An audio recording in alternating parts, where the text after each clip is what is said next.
예수님께서 내 교회를 세우리라 하신 예수님의 교회이면 반드시 생각해야 할 것은 교회 안에서 행하는 모든 것이 다 이게 맞나?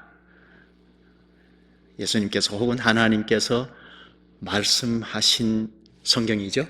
말씀하신 성경의 근간을 두고 하는 것이 맞나? 이걸 꼭 확인해야 하죠.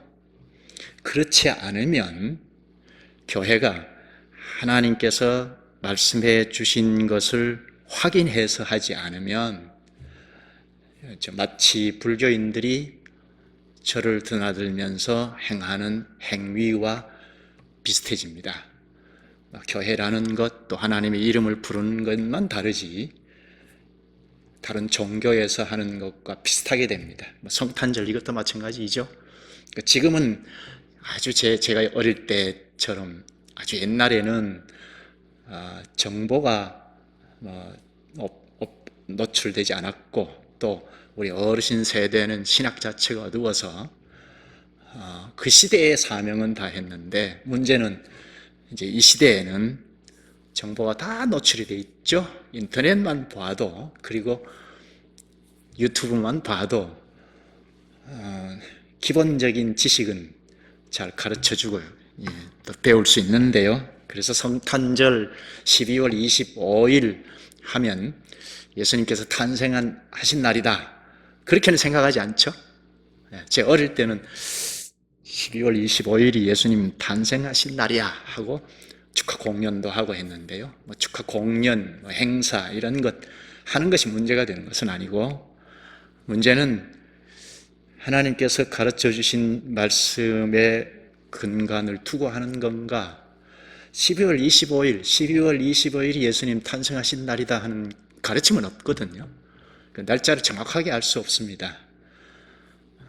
로마 시대 때 교부가 당시에 로마 제국이 기독교화되면서 국가적으로 기독교가 자유롭게 예배드리는 시대가 되어서 기독교인이 된다는 것 자체가 많은 혜택이 있고 권리가 있고 그런 상황이었습니다. 그때 그동안 12월 25일 그 당시에 그 사람들이 동지 계절로 지키던 날인데 특히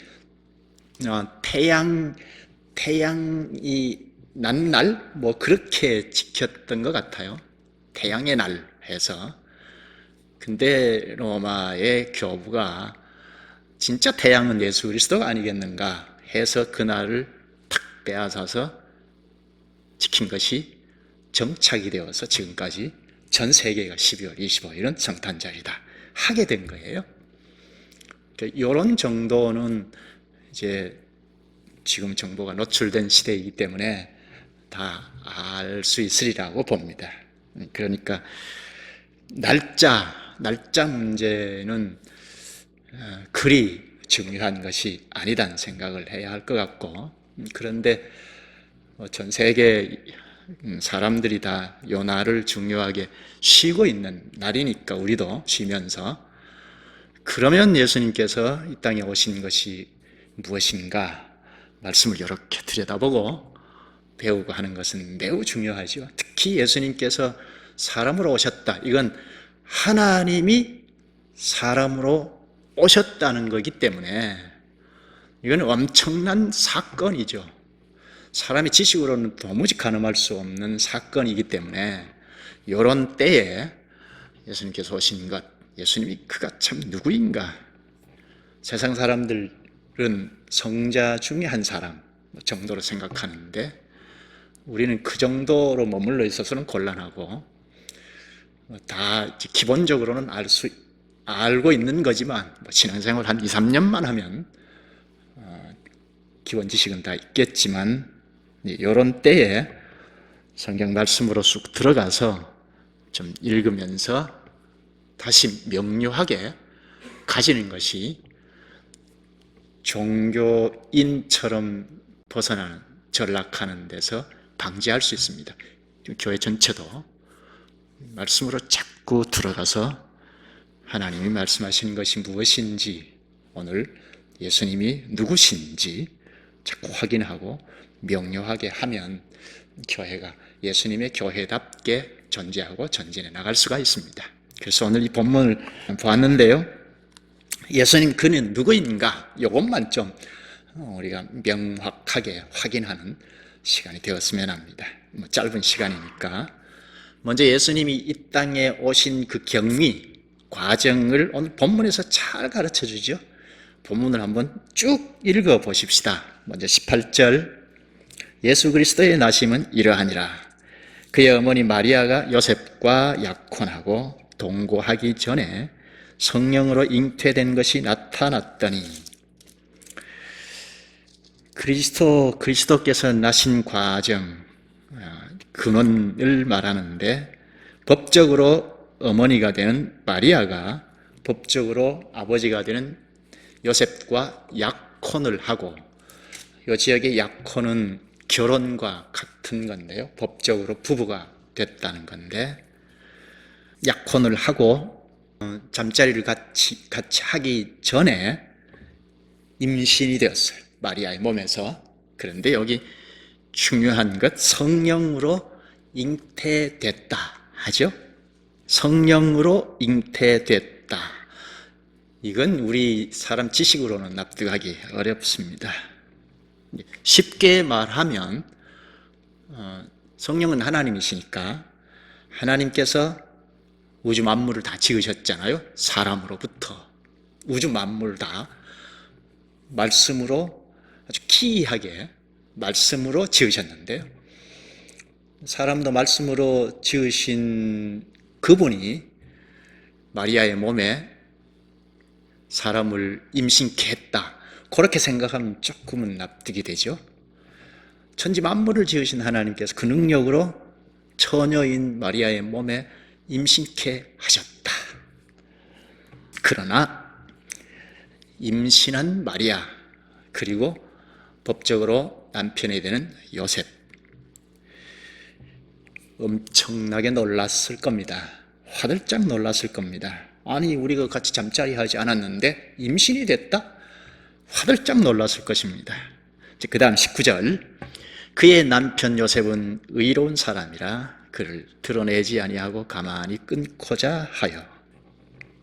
이게 어찌된 일인지 큰 충격이어서 그냥 조용하게 약혼, 혼인 관계니까 법적으로 이혼 증서를 몰래 써서 갈라서고자 했던 겁니다. 여차하면 당시 율법의 말씀에 비추어 봐도 처녀가 임신했다, 이건 정상적인 거 아니니까 하고 돌로 쳐 죽임을 당할 수도 있습니다. 그래서 요셉이 이혼 증서를 몰래 써서 몰래 갈라서려고 했다는 겁니다. 20절. 이 일을 생각할 때에, 파혼하고자 할 때에 주의 사자가 현몽하여 이르되 다윗의 자손 요셉아, 내 아내 마리아 데려오기를 무서워하지 말라. 그에게 잉태된 자는 성령으로 된 것이라.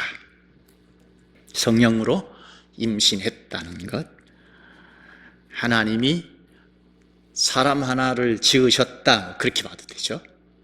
사람을 지으실 수 있으니까. 그런데 여기 하나가 죄는 없다 하는 것 얼른 알 수 있죠. 태어나면서부터 죄인으로 나는 것은 조상 아담으로부터 나는 자들이 다 죄인으로 나는 거죠. 죄는 이따가 좀 보고, 아담, 하와가 먼저 창세기 3장이죠. 사탄에게 하나님 같이 된다, 뭔 소리냐 하는 걸 듣고 하나님이 그건 먹으면 안 돼 하는 말씀을 뒤로 제쳐놓고 선악과를 먹었죠. 선악과 자체가 문제가 아니라 하나님 말씀을 뒤로 제쳐놓는 게 문제죠. 근데 문제는 아담이에요. 아담은 하와와 달리 오고 오는 모든 사람들의 조상으로, 대표자로, 총대로, 생명으로 말하면 씨앗으로 지으셨거든요. 그러니까 아담은 우리처럼 개체가 아니고 오고는 모든 자손들의 대표자인데 그 아담이 하와와 함께 하나님 말씀 뒤로 제쳐놓고 따먹었어요. 하나님 같이 된다는 걸 더 크게 보고 사탄의 유혹을 받은 거죠. 그때부터 3장부터는 창세기 3장부터는 다르죠. 1, 2장, 창세기 1, 2장과 달라요. 사람이 이제 하나님 없다 하고 하나님 제켜놓고 사람 아담이 내가 하기 시작했어요. 그게 하나님이죠. 그래서 아담으로부터 오는 모든 인류는 다 자기가 하나님인 것처럼 자기 중심이에요. 아이가 말 배우기 시작하면 이거 내 거야 내 거 하고 점점점 성인으로 자라면 내 거의 영역을 넓히죠. 그래서 전쟁도 일어나는 거죠. 전쟁을 하는 근본 원인을 타고 들어가면 다 내가 하는 것에서 시작이 되죠. 이게 죄의 근원 현실이라는 겁니다. 죄의 현실 뒤에 좀 보기로 하고요. 근데 아담의 씨앗으로 임신된 게 아니기 때문에 죄 없다는 거죠. 21절 아들을 낳으리니 이름을 예수라 하라. 이는 그가 자기 백성을 그들의 죄에서 구원할 자이심이라 하니라. 예수라는 이름을 하나님이 직접 지어주셨습니다. 보통 이름은 부모나 조부모나 지어주잖아요. 그런데 여기서는 하나님이 직접 심부름하는 사자를 시켜서 이름을 지어주십니다. 그 다음 22절 이 모든 일이 된 것은 주께서 선지자로 하신 말씀을 이루려 하심이니 이르시되 여기 성령으로 잉태된 사건은 물론이고 저 구약시대부터 선지자를 통하여서 예수를 보낼 거라 하는 언약 이런 것이 다 이루려 하심이라 하죠. 특히 여기 23절 보라 처녀가 잉태하여 아들을 낳을 것이요 그의 이름은 임마누엘이라 하리라 하셨으니 이를 번역한즉 하나님이 우리와 함께 계시다 함이라. 여기 이사야 7장 10절에서 예고한 말씀인데요. 그의 이름은 임마누엘이라 하리라 하셨으니 이를 번역하면 하나님이 우리와 함께 계시다 함이라. 이렇게 예고한 대로 여기서 똑같이 말씀합니다. 하나님이 우리와 함께 계시다. 예수라는 이름으로 오신 그분은 하나님이신데 사람으로 오신 거요. 하나님이신데 이 땅에 사람으로 오셨다. 이거는 하나님 우리와 함께 하시려고 사람으로 오셨다는 겁니다. 마치 구약의 성전을 이렇게 건축하는 것과 같습니다. 성전에 가면 하나님과 관계를 하잖아요. 그처럼 예수님이 산 성전으로 이 땅에 오셨다 하는 겁니다. 이렇게 하나님의 말씀을 듣고 나서 요셉은 마리아를 데려오게 됩니다. 그 두려운 것도 좀 뒤로 하고 마리아를 데려왔습니다. 그래서 아기가 태어나니까 하나님이 지어주신 이름대로 예수라고 불렀습니다. 그 이후부터 만인류가 다 인간으로 오신 하나님의 아들을 예수라고 부르게 된 겁니다. 불신자는 하나님이 사람으로 오신 예수다 그렇게 믿지 않지만 여기 요셉이 부르기 시작하면서 마리아가 예수라고 부르기 시작하면서부터 예수라는 이름이 정착이 됐습니다. 그런데 여기 하나님이 왜 이 이름을 직접 지어주셨을까? 하나님이 직접 이름을 지어주신 경우가 때때로 있죠. 그런데 여기 하나님이 사람으로 오신 이 예수를 왜 하나님이 직접 지어주셨을까?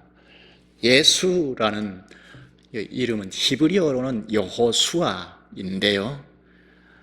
이거는 히브리어이고 예수님이 오셨을 이 당시에는 헬라말을 보편적으로 쓰는 시대였기 때문에 여호수아를 헬라말로 발음을 한 그대로 옮긴 게 예수와 그렇습니다.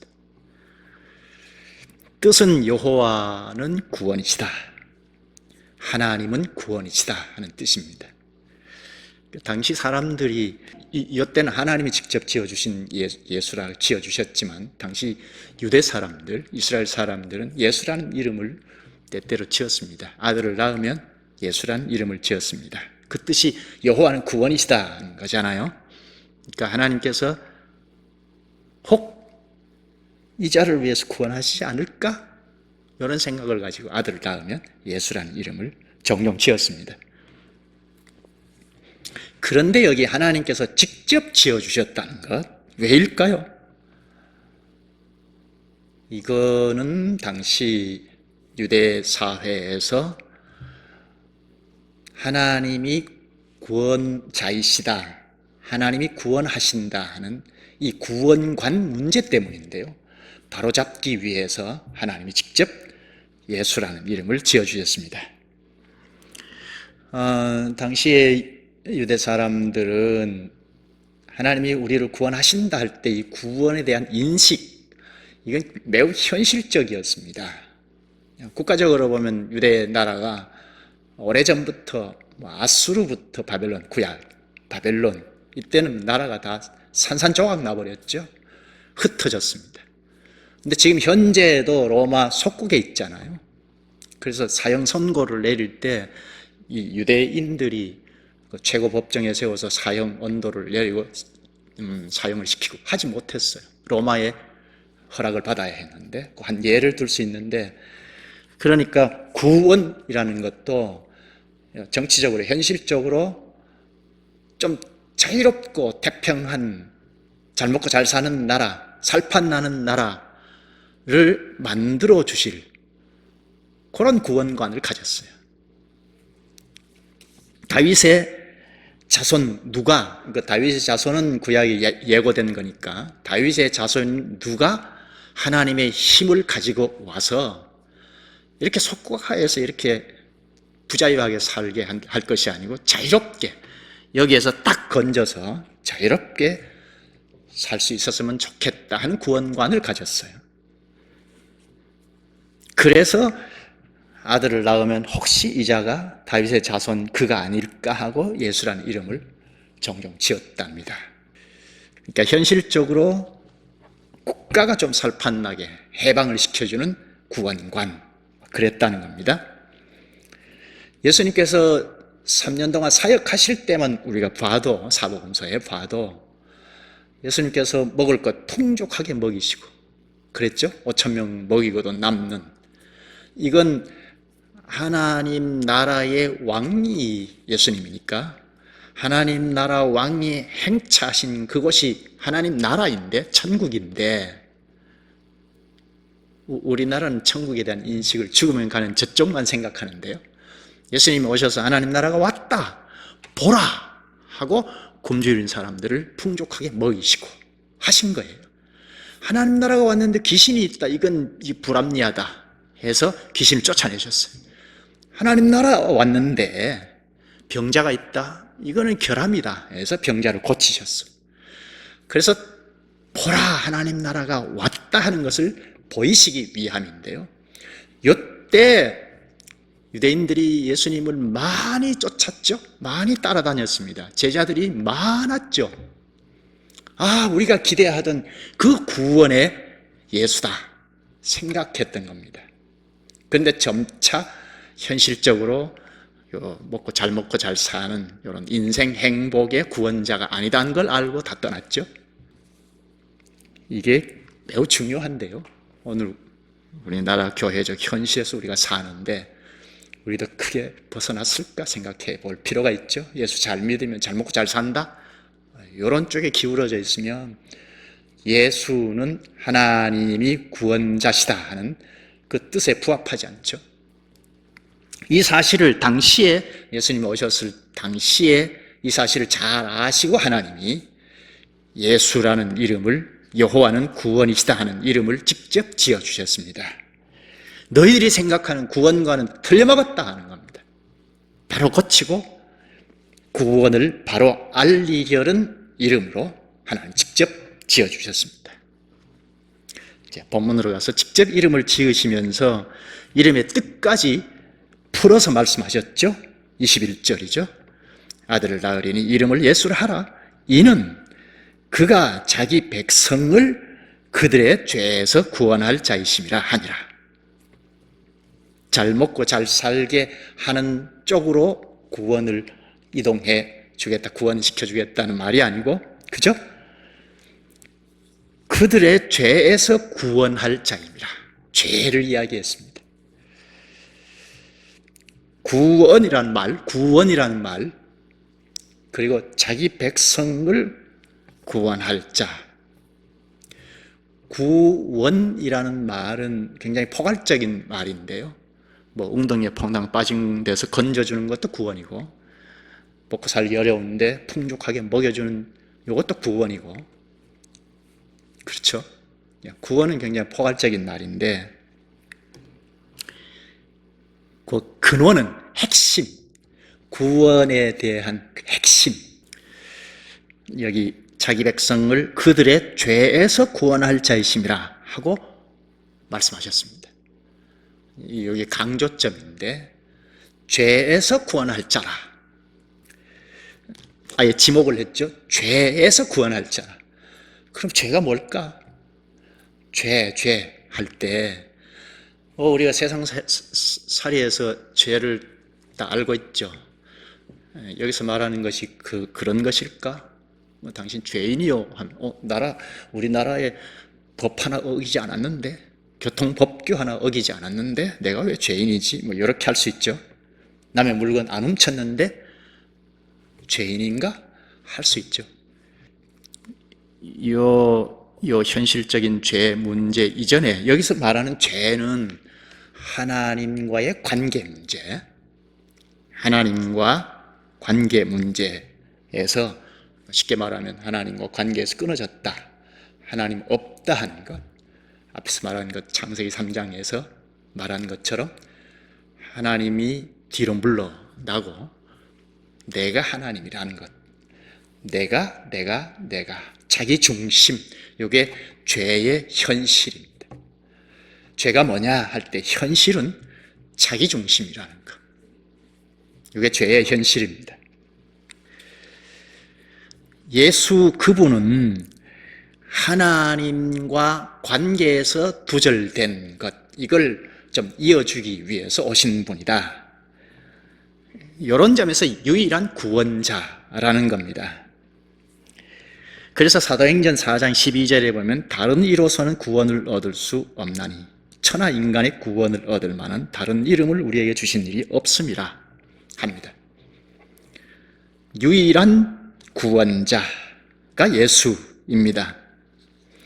요 유일한 구원자 자격을 갖추시기 위하여 사람의 출생 방식을 다 거치신 겁니다. 다만 잉태가 성령 하나님의 능력으로 마리아의 몸만 빌려서 잉태된 것, 이것만 다르죠. 그러니까 무죄한 사람이다. 나머지는 사람의 출생 방식을 다 써서 출생하고 어린아이의 과정을 거치고 성장 과정을 다 거치셨습니다.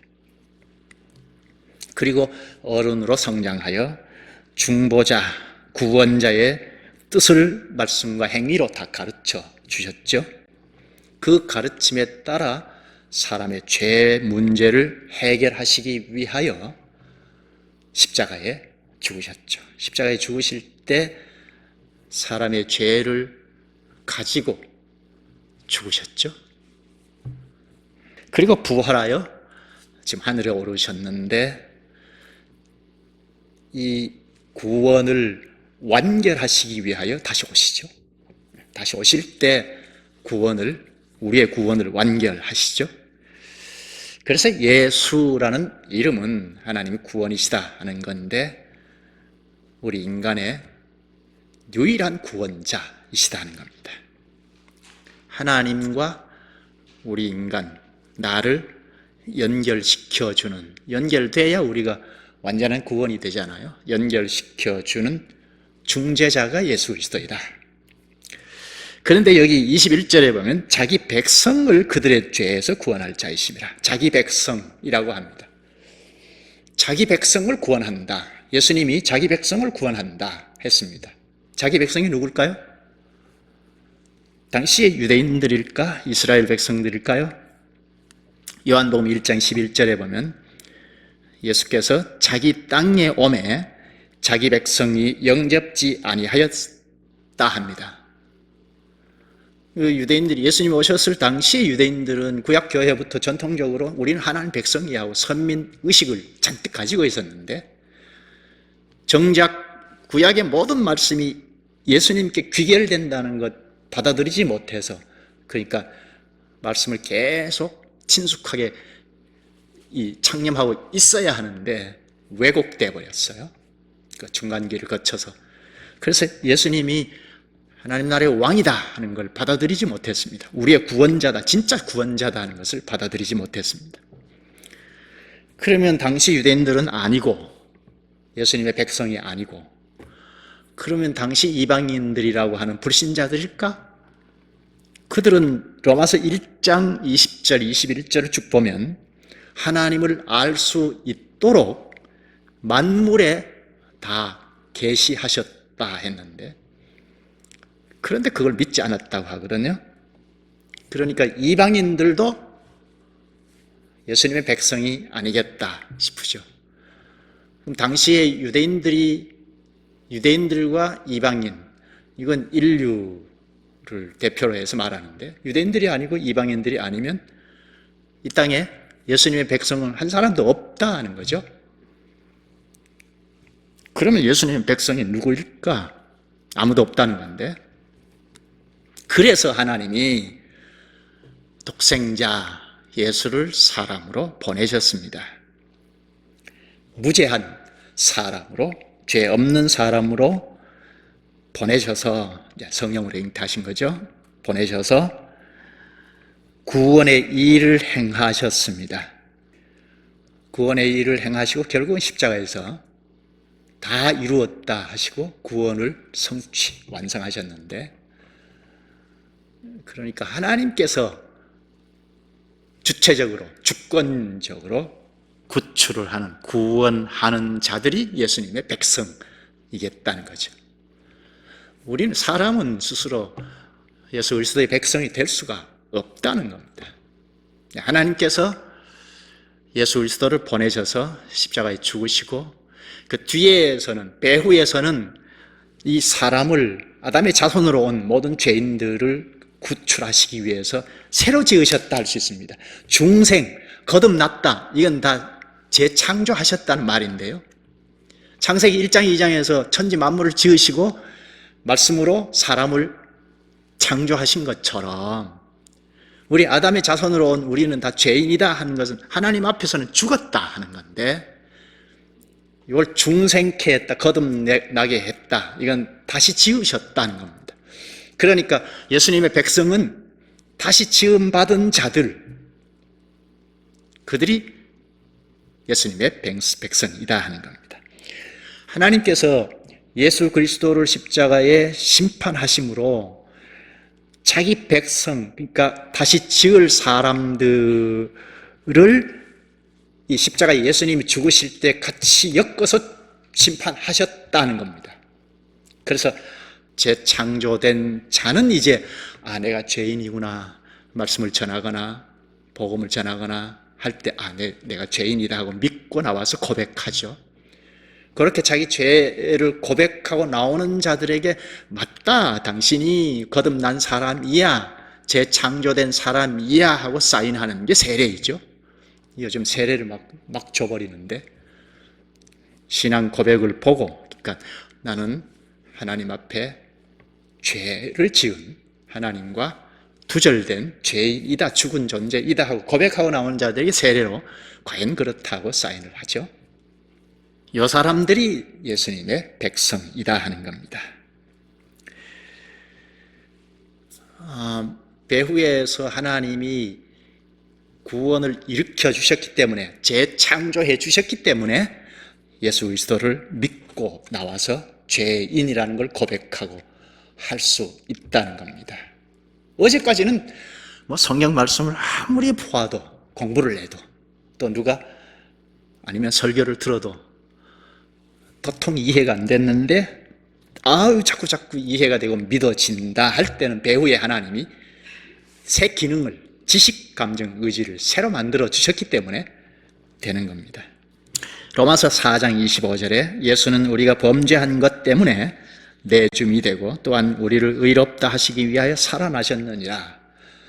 예수님께서 성장하셔서 고난을 받으시고 십자가에 죽으셨는데, 죄가 없는 사람인데 죽으셨어요. 그건 자기 백성 삼으실 자들의 죄를 다 가시고 죄인처럼 하나님의 심판을 받아 죽으셨죠. 그리고 부활하심으로 예수 그리스도가 무죄한 자가 맞네, 의인이네, 이렇게 된 거죠. 의인인 것을 부활로 증명하신 거죠. 그리고 자기 백성들을 새로 지으시고 십자가에서 너네 예수께서 심판받을 때 같이 심판받아 버렸어 하는 걸 믿게 하시고 믿음으로 나오게 하셔서, 뒤에서는 성령께서 믿음으로 나오도록 이렇게 깨우치시고 또 힘을 북돋아 주시고 용기를 주시고, 그리고 특별히 성령께서 예수 그리스도, 하늘에 계신 예수 그리스도와 신령하게 연합시켜 주셔서 예수님의 백성답게, 신하답게 예수님의 말씀을 다 받아서 믿고 따라가고 할 수 있게 하신 겁니다. 참 신자이면 이제 내가 하는 걸 점점 내려놓고, 완전하게 성화된 건 아니기 때문에 내가가 부리부리식까지 나오지만 점점 내려놓고, 예수 그리스도와 연합한 지체이네, 수족이네 하는 이런 의식을 가지고 살아가게 됩니다. 그 현실은 교회이죠. 교회가 개인적으로 우르르 모여서 개인주의로 예배하고 하는 것이 아니고, 말씀을 잘 가르치고 배우면 그리스도의 한 분자로 그리스도의 수족들이 연합하여 한 몸을 이루어서 한 사람처럼, 몇 사람이 모이든지 한 사람이 예배하듯이 하게 되죠. 요한복음 14장 6절에 예수께서 이르시되 내가 곧 길이요 진리요 생명이니 나로 말미암지 않고는 아버지께로 올 자가 없느니라.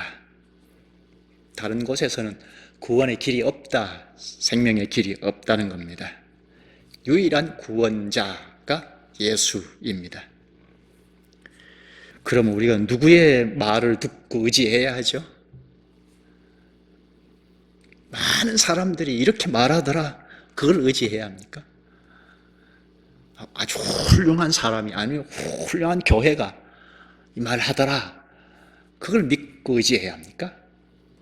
그렇지 않죠. 예수 그리스도께서 우리의 구원자이다 하는 걸 믿고 그리스도께서 하신 말씀을 경청해서 따라야죠.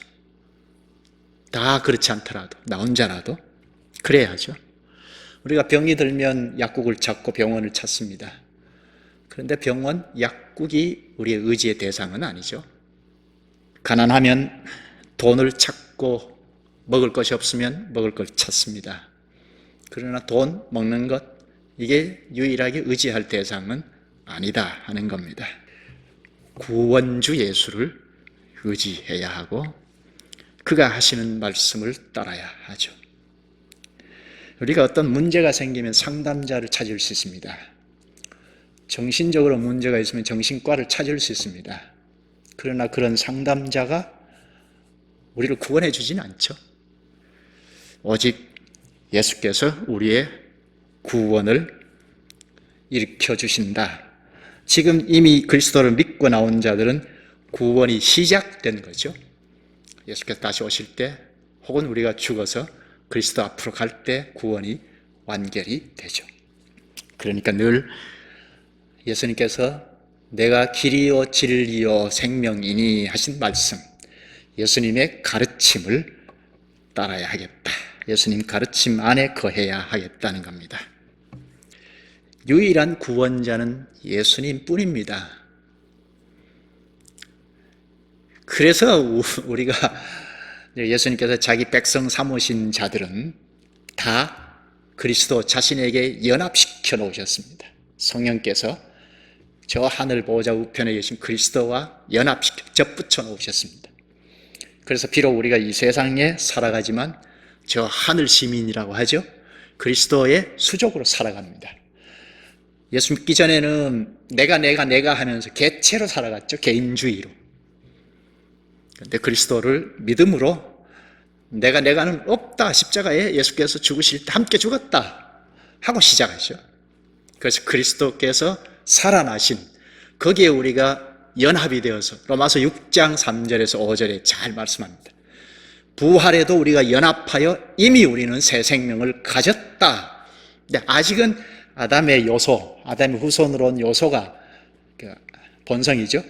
있기 때문에 끊임없이 예수 그리스도께서 하신 말씀을 듣고 아이고 이게 아니구나 하고 고치고 그러라고 그리스도와 연합한 자들이 지역 특성에 따라서 연합시켜 놓으신 이게 예수님의 교회입니다.